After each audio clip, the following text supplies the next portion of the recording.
Hi, I am Mitali. Today I brought a new message to all of you.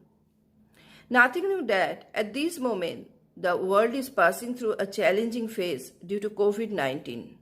Though Australia is slowly returning to normal and worst affected country America planning on ending lockdown, but India still struggling to contain coronavirus.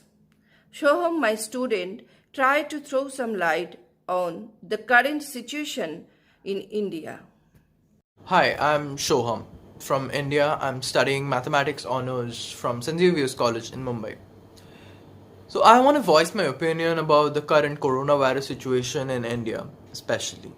Most of what I'm about to say is going to sound very repetitive, and your parents or friends or social media have already probably told you this. But there's no point if you don't follow it, take it to heart, and learn from it, and adapt to these changes since we don't know for how long this might stay with us. India was supposedly fighting this crisis pretty well until like 2 weeks ago. Yesterday, the number of cases here increased by 9,910, which is almost 10,000, and we show no sign of stopping right now. Quite a few days ago, Mumbai surpassed New York as the biggest COVID hotspot in the world. That is very, very scary for our country, and especially Mumbai, since there are slums and it is guaranteed to spread very, very quickly if nothing is done. Other states which are badly hit are Tamil Nadu, Delhi, and Gujarat. The state which I am from, West Bengal, is no safe zone either. We were ravaged by a super cyclone a few days back, and the state has suffered immense losses. Our chief minister seems defeated by the situation. She has declared on live media that the situation has gotten out of hand. We had been in complete lockdown for 2 months, but most of the states have opened up now due to the immense economic losses that a lockdown entails. The statistics said that if the lockdown were to be lifted on 1st of June, which it was, then India would show its peak in the daily number of cases by mid or end of July. We are already increasing by nearly 10,000 each day, and I don't want to think about what number the peak could be at. These statistics are not to be taken lightly, and the decision to open the states and in turn country at this moment is very, very dangerous and definitely a bad idea. Kerala is the only state which has handled the situation properly and has managed to keep their cases to a bare minimum. They are a shining example for all the states and the rest of the world to follow. The entire world is reeling under a huge economical pressure and a massive downslide, and so is the world.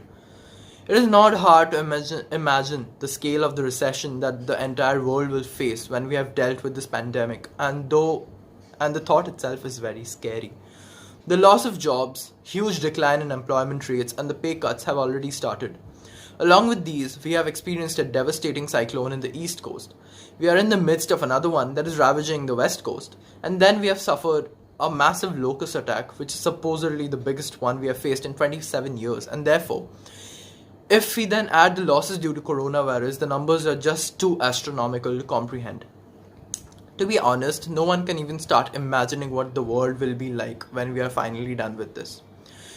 Therefore, us, the citizens of the world, we have to do the bare minimum to help the brave doctors and medical personnel who are out there every day risking their lives just to ensure that we are safe.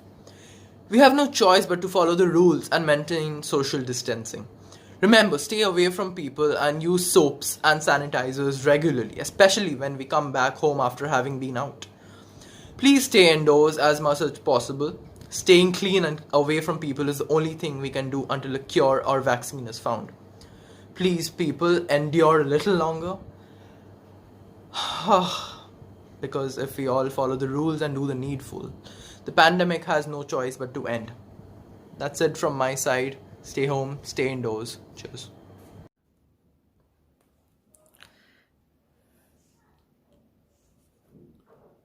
Thank you, Shoham. Sydney-based Anandodhara Readers Forum has taken initiative of an awareness campaign on COVID-19. Now, Mr. Srimanta Mukherjee, the founder of Anandodhara Readers Forum, will talk few words on it. Afternoon, everybody. This is Srimanta Mukherjee from Anandodhara Readers Forum. Mitali Shubhapriya Rai is a part of our family, like Anandodhara Readers Forum. We have started an initiative from Poila Boishak, 14th April this year, to build a collective thought leadership, a platform with participation from any willing person across the globe. The idea is to generate thoughts I, and ideas and leadership and vision for implementation to solve or to give some direction of the challenges which is existing now and which are forthcoming and will be coming in years or months to come. This platform is not a charity platform. That's the first thing we have all agreed. This is a collective thought leadership evolution.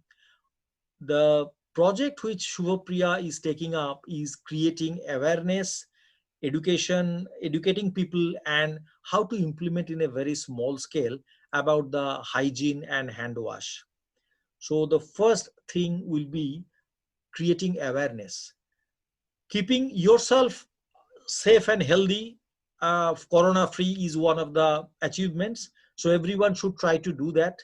And then what we are trying to trying to make out from it is that we will try to educate or create awareness with maybe one, two, or three people who are close to you but not so much aware of this threat of corona or the cleanliness. And also maybe they have got some restrictions, economic or other things, to help them through creating the awareness and educating them, putting them in their mind first, and then supporting them maybe with a supplying of some soap, water, etc., and just monitoring in a friendly manner whether they are doing or not, whether their family members are following or not, through a whispering campaigning. So this whisper can make a huge difference. And so the starting point is that what Shubhapriya has already talked to quite a number of her friend and family circle, and we are getting a lot of very valuable feedback and how to do the things. So we will be discussing with Shubhapriya's project in our next few sessions, and other people also will be participating. But for the time being, our motto is to baby step, but through whispering campaigning, educating people, creating awareness, and implementing in a very small scale and monitor it on a regular basis. It is not a tomorrow's job or overnight miracle. It has to be maintained for a month and years to come. So that's how we are planning to do. That's the very beginning step. We have got other ideas, like in future we'll have stream of discussions and collective thought leadership on education and economy also, which are also becoming a very burning issue for the entire world. So we'll expect your participation also. So thank you and good luck, Shubhapriya, in your project. That's all from my side. Thank you, Srimanta. Now we are going to show you a nice video clip on awareness during post-lockdown period, sent by Ahuna Shur, a Gurgaon-based student.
Thank you, Vahuna. Now, Mr. Shubhabruta Rai, a Sydney-based IT professional, will share his views. Hi. As you all know, the world is going through a health emergency due to COVID-19. And to fight this disease, global awareness is essential. There are two parts of the awareness. Who are having access to the electronic media, they are already aware of how to prevent COVID. The problem is with those people who doesn't have access. So I'm coming to that later. But firstly, for those people who are having access, we need to ensure they follow this awareness and also the rules, basic rules to prevent COVID-19 spread. As you know, and everybody says that we have to wash our hands frequently, we have to wear masks when we are going outside, and we do not need to go outside if we are feeling sick. So these are the three golden rules we need to follow. There are others as well, but these are the three basic rules. But our experience says many of our people do not follow these rules. They are too casual about it. They need to understand that with that they are not only endangering their health, but also their near and dear ones, as well as the whole society. So it has to be taken seriously and has to be followed. Number two is that people who doesn't have access to the electronic media. And we need to spread the awareness among them through mutual interactions wherever possible, whenever possible. Obviously, government is also, advertising this or trying to announce this over electronic medias and newspapers, but many of these people do not have access to that. So that's why whenever you have an opportunity, let us, or whoever having access to the electronic media and aware of these rules, please try to pass these informations to them who do not have access. And also try to request them that they also spread these information to their near and dear ones. Probably somebody who is working at your home as a maid or coming at your home to clean your garden, please tell them, please hand over a soap so that they can also follow this practice and they can spread these informations at their home so that their near and dear also can follow it. For sure, we are not going to win this war against coronavirus individually. We have to fight as a community to win it. And the next one is that our social responsibility as well as our sympathy. Let's try to extend our help and sympathy to somebody in our society who are not able to follow these rules because of the monetary situation or maybe for other constraints. Like if somebody do not have money to buy soap every day or maybe regularly, please try to donate as much as possible so that they can also follow these best practices or the rules to secure themselves, not only themselves but also you all as well, because he or she is coming to your home every day. Also, let us help elderly people around us in the society if they are not able to go to the market to buy their necessities, or it is too dangerous for them to go to the market to buy those things. Please try to help them. Please arrange to bring them to their home so that they remain safe. If we do all these bare minimum things for our society, I believe we will be able to win this war against coronavirus. Thanks. Bye.